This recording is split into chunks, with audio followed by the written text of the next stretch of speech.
Hey, this is Jack at True Pressure Ministries, and I want to talk to you just a few minutes about embracing the fire. The fire's coming to everybody, guys. Storms are coming to everybody. It doesn't matter whether you think so or not, or even believe it or not, it's coming. And in these end times, listen, the heat's going to be turned up, the trials are going to be more frequent, and the fire's going to get hotter.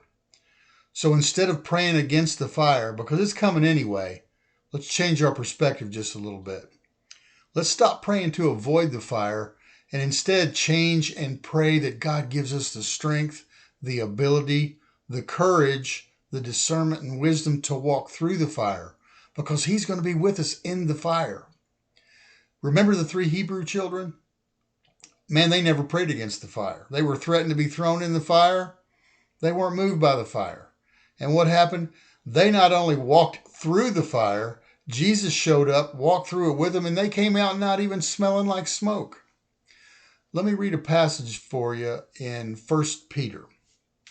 It says, "Beloved, don't be surprised at the fiery trials when it comes upon you to test you as though something strange came upon you. But rejoice insofar as you are sharing in Christ's sufferings, that you may also rejoice and be glad when His glory is revealed. If you're insulted for the name of Christ, you're blessed because the Spirit of glory and of God rests on you." You see, avoiding the fire actually stunts our spiritual growth. It hinders our progress. It's only through trials and tests that our faith is developed and perfected. So we need trials. Here's why. Let me read you another passage. James 1 verses 2 through 4 says, "Count it all joy, my brothers, when you meet trials of various kinds." Why do we count it joy? Because we know it's going to perfect our faith. We know it's going to help us grow up into Him in all things. It's going to help us.